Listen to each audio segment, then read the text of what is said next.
हो सर, रवींद्र गायकवाड बोलतो मी. येस. रवींद्र भाऊ, मी आपल्याला सुद्धा विनंती करतोय की आपल्याला प्रथम आपला परिचय द्यायचा आहे आणि त्यानंतर आपण ही ॲप कधी डाउनलोड केली, आपल्याला या ॲपमध्ये काय जाणवलं, तसेच आपण इतर शेतकऱ्यांना सुद्धा आता मोठ्या प्रमाणात ही ॲप डाउनलोड करून देत आहे. म्हणजे मला दिसलं की काल तुम्ही यादी शेअर केली तर ती 100च्याही वर झालेली होती. आणि एवढ्या शेतकऱ्यांना डाउनलोड करून देत आहे, तर त्यांच्या चेहऱ्यावर तुम्हाला काय हास्य दिसतं, तुम्ही का करत आहात किंवा तुम्हाला आणखीन काय मिळतं, तर काय सांगाल? येस. सर आता मी प्रथम परिचय स्वतः देऊन सुद्धा सुरुवात करायची. माझं पूर्ण नाव रवींद्र जयाजी गायकवाड, गायवळ तालुका कारंजा येथील मी शेतकरी आहे. शेतावरती विविध फळझाडं लावलेली आहे. मिश्र फळपीक पद्धती आहे. तर सांगायचं झालं ते ॲपचा सर्वात महत्त्वाचा फायदा म्हणजे जसं लिंबूवर्गीय झाडांवरती जे रोग येत होते, त्यामध्ये कॅन्कर झाला किंवा मग मुळामधून येणारे जे रोग आहे, तर मध्ये जे मुळामधून येणारे रोग तर याच्यावरती फवारण्या आणि यामध्ये सेंद्रिय उपाय कुठले आहेत जे ॲक्युरेट आपल्याला त्याच अडीसाठी काम करेल. तर चॅट बॉक्सच्या माध्यमातून या सर्व गोष्टी आपल्याला माहीत पडलेल्या आहे. ग्रेट. आणि तेव्हा ठरवलं मी की हा जो ॲप आहे, हा ॲप म्हणजे शेतीचा एक डॉक्टरच आहे.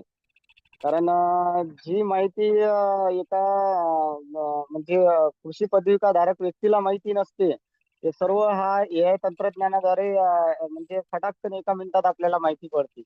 म्हणजे एक्झॅक्ट औषध त्या झाडाला पोचते. आणि खताची मात्रा झाली, खताचं गणनयंत्र झालं, पुन्हा जिल्ह्यामधील जे आपले गोडाऊन्स आहेत, आपल्या घरी माल ठेवण्याची व्यवस्था नसताना आपल्याकडे माल भरपूर आहे. हे ठेवण्यासाठी जवळपास कुठले गोडाऊन्स आहेत किंवा शेतामध्ये आपल्याला कुठलं रेझर चालवायचं आहे, कुठे सरी पाळायचं आहे, ते यंत्र आपल्याकडे अवेलेबल नाही आहे. पण परिसरामध्ये काही अवजारे बँका आहेत, त्यांच्याकडे बऱ्याच प्रकारचे यंत्र जसं की BDF यंत्र. प्रत्येक शेतकरी तो विकत नाही आणू शकत. किंवा मग गव्हाचं सरी यंत्र किंवा मग फळझाडांना भरी देण्यासाठी एखादा रेझर आहे. हे रेझर सुद्धा परिसरातल्या कुठल्या अवजारे बँकेकडे उपलब्ध आहे. त्यांचे मोबाईल नंबर सहित या सर्व गोष्टी या ॲपमध्ये आहे. त्यावेळेस मी ठरवलं की बा आपल्या परिसरामध्ये शेतकऱ्याच्या प्रत्येक मोबाईलमध्ये हा ॲप असायला पाहिजे. आणि दुसरा विषय, कुठली शासकीय योजना जर घ्यायची असेल, तर आपल्याला DBT मध्ये अर्ज करायचं म्हटलं तर शेतूवर जावं लागते. आणि त्या ठिकाणी आपल्याला 5-50 रुपये खर्च करावा लागते. आणि दुसरा विषय की डॉक्युमेंट अपलोड करण्यासाठी ह्या सर्व गोष्टी, पुन्हा डॉक्युमेंट सोबत घेऊन जा. पण ह्या सर्व गोष्टी आपण घरी बसल्या करू शकतो.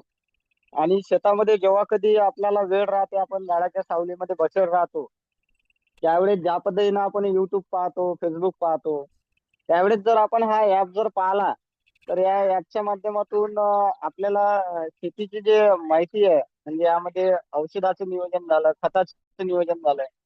बरेचसे असे केमिकल आहे की त्याचे नाव आपल्याला लक्षात राहत नाही. परंतु ॲपच्या माध्यमातून त्या गोष्टी आपल्याला लवकर माहिती पडतील. बरोबर. आतापर्यंत मी जेवढ्या शेतकऱ्यांना हा ॲप डाउनलोड करून दिलेला आहे, त्या शेतकऱ्यांच्या मी प्रत्यक्ष शेतामध्ये जाऊन भेटी घेतल्या. आज सकाळचाच एक अनुभव आहे की एक शेतकरी मला भेटला की त्याचं एक छोटंसं कुक्कुटपालन आहे. त्या कुक्कुटपालनमध्ये जे पीस नावाचं पिसव जे असते, ते पिशवे पडलेले आहेत त्या कुक्कुटपालनमध्ये. काही कोंबड्यांच्या डोळ्याला इजा केलेली आहे. पुन्हा त्या परिसरामध्ये गेल्याच्या नंतर त्याच्या अंगावरती पिशवे येत होते. बरोबर. मग त्यांनी त्या चॅट बॉक्स मध्ये विचारलं की बा ह्या पिशव्यासाठी काय जैविक नियंत्रण करता येणार किंवा मग रासायनिक नियंत्रण कुठलं करता येणार. तो शेतकरी मला आज सकाळी पाठीवर पंप घेऊन जाताना दिसला. आणि त्याच्याजवळ ते औषध होतं, जे वेटरनरी मधून त्यांनी विकत आणलं. राईट. म्हणे काल मी हे चॅट बॉक्सवर हे नाव पूर्ण लिहून घेतलं डायरीमध्ये आणि हे एक्झॅक्ट औषध आणलंय. आता तो फवारणी मारण्यासाठी गेलाय. आणि माझे एक मित्र आहे डॉक्टर वार्डेकर, जे वेटरनरीचे डॉक्टर आहेत, त्यांना मी ते औषधाचा फोटो पाठवला, तर त्यांनी सांगितलं हे औषध एक्झॅक्ट आहे म्हणे, आणि पूर्ण पिशवे मरतात. आणि अळ्या सुद्धा, म्हणजे उवा सुद्धा मरतात त्या कोंबड्याच्या अंगावर जे पडलेले आहे. म्हणजे त्या शेतकऱ्याला त्याचा फायदा होत आहे. आणि बरेचसे शेतकरी मी आता सध्या गहू पेरलेला आहे. काही जणांच्या गव्हावरती तो करपा रोग आलेला आहे. काही जणांच्या गव्हावरती मावा पडलेला आहे वातावरणामध्ये बदल असल्याच्याने. ते शेतकरी पाहत आहे आणि त्या पद्धतीनं औषधाचं जैविक आणि रासायनिक नियंत्रण करत आहेत. काही लोक त्या चॅटबॉक्सच्या माध्यमातून दसपरणी ऍक्युरेट टॉप 10 दसपरणी कशी तयार करायची विद्यापीठाच्या गाईडलाईन नुसार त्या चॅट बॉक्स मध्ये त्यांना माहिती पडलं आणि त्या पद्धतीने ते दसपर्णी तयार करत आहेत. आणि काही जे पाले असतात त्या पाल्याची आपल्याला पाहिलेलं असते पण त्याचं एक्झॅक्ट नाव काय असते शास्त्रीय आपल्याला माहित नसते. त्या सुद्धा गोष्टी यामध्ये माहित पडलं. आणि मला तरी वाटतं की बा शेतकऱ्यासाठी हा ऍप म्हणजे शेतीची एक नवी क्रांती तयार होणार. आणि परिसरातील शेतकऱ्याचं यामुळे उत्पन्न तर नक्की वाढणार. आणि जे कृषी सेवा केंद्राच्या माध्यमातून जे शेतकऱ्याची लूट होत होती की बाबा वेगळ्या वेगळ्या प्रकारची औषधं दिल्या जात होती, आवश्यक नसताना बुरशीनाशके, आवश्यक नसताना काही कीटकनाशके आणि काही टॉनिक शेतकऱ्यांना देऊन असं त्याचं 5,000 6,000 बिल होत होतं. पण आता शेतकरी एक्झॅक्ट तेच केमिकल आणणार, तेच फवारणार आणि यामध्ये त्याचा पैसा आणि वेळ वाचणार. आणि नक्कीच शेतकऱ्याची यामध्ये उन्नती होणार, यामध्ये शंका नाही. खूप छान रवींद्र भाऊ. तुम्ही धन्यवाद. स्वतः पण या ॲपचा वापर करताय आणि तुम्ही किती लोकांना आतापर्यंत सांगितलं या ॲपबद्दल डाउनलोड करून दिली? आज मी सकाळी सर 7 वाजतापासून ऍप डाउनलोड करण्याच्या कामासाठीच आहे. मी शेलवाडा या गावात आहे. या बर. ठिकाणी शेतकरी दिसत आहेत बसलेले आहे. राईट. हे आमचे मित्र आहे, यांनी सुद्धा खूप मदत केलेली आहे ऍप डाउनलोड करण्यासाठी. इथे परिसरात बी शेतकरी दिसत आहे. तर बर. आज माझी यादी ही 160च्या वर पोहोचलेली आहे. आणि संध्याकाळपर्यंत आम्ही 200च्या आकडा पार करीन अशी अपेक्षा आहे आमची. ग्रेट. म्हणजे आम्ही डोर टू डोर जात आहे, प्रत्येक शेतकऱ्याच्या घरी जात आहोत. शेतकरी घरी नसेल तर या शेतामध्ये जात आहोत. राईट. प्रत्येक भरून यादी सुट्टी. आणि अशा पद्धतीने सर काम चालू आहे आमचं. म्हणजे मी आणखीन रवींद्र भाऊ असं म्हणेल की एकेकाळी गाडगे महाराज आले होते ज्यांना स्वच्छतेचं महत्त्व कळालं होतं. गाव स्वच्छ असलं पाहिजे, मन स्वच्छ असलं पाहिजे. गावाला आणि मनाला स्वच्छ करण्यासाठी ते गावोगावी जायचे. आणि आताच्या युगात या कृषी ज्ञानाची आवश्यकता आहे आणि आपण तशाच प्रकारचं काम गावोगावी जात आहे, घरोघरी जात आहे.